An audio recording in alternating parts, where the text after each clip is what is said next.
Do you have any like interesting projects you've done you'd like to share? Digital marketing case Not studies? recently, unfortunately. I don't have anything to share in terms of client work, at least. No buying likes, for sure. Any projects that really gave like good ROI in terms of traction, reach?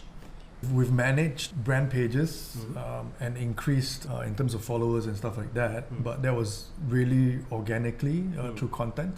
Through content marketing, we've got an oil and gas company for our clients. Even retail brands. We had a couple of retail brands that we helped. One was to manage negativity actually. So that was something that we helped along the way.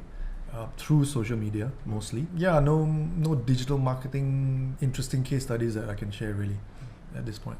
How about you? Actually, the best story I can tell to say that digital marketing works, one of the projects we did just before COVID. I find this interesting because it wasn't a digital product, brick and mortar business. This requires people to close sales face to face. It's not something where you can just click and go and fill up a form and check out using a credit card because it's a big ticket item. My client in whole of 2019 sold worth 9 figures. Not 7, not 8, 9 figures. Basically, it's leads. Generate leads through social media, mainly Facebook. Leads go into physical interaction, and their salespeople close the deal, right? Yeah. But the digital marketing brings the leads, and then the salespeople close the leads. That shows you that digital marketing works for anything, right? Not just digital products. Obviously, digital is easier. You can click, track, exactly how many people check out. Yes. Yeah, from the point they click on an ad to the point they check out from your shopping cart, you can track everything. The amazing part was 90% of those leads they closed came from Facebook marketing. It's 10% still physical and all that, right? But 90% of those leads came from digital marketing, mainly Facebook.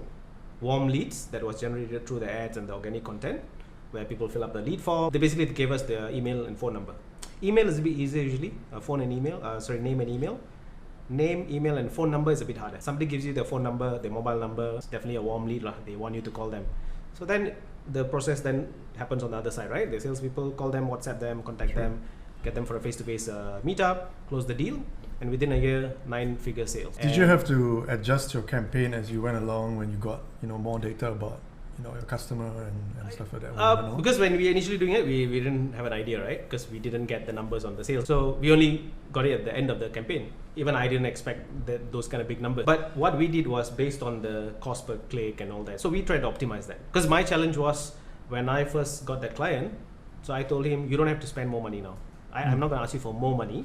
Give me the same amount of money that you've spent before. You'll optimize and see how I will see whether I can get you more clicks for it. So that was my challenge. And that's what we did. So we tried to optimize the ads. We tried to bring down their cost per click, cost per impression, and all those things. So we never had any idea on how much sales were actually happening on the other side. Because it's entirely up to the sales team. So at that point, my KPI is just leads, right? Every month, total, how many leads am I giving you? So as long as I'm giving you more leads, I'm like, okay, I'm happy. But at the end, when we actually found out how much sales they made, I was like, wow, it's crazy. And that's just one example, because I like to give that because it's a brick and mortar business. And for digital, usually it's a bit easier because there's so much more optimization. You can do A/B testing and things like that to increase your sales. Which is why when people say digital marketing doesn't work, it's like, to me, it's like, no, it does.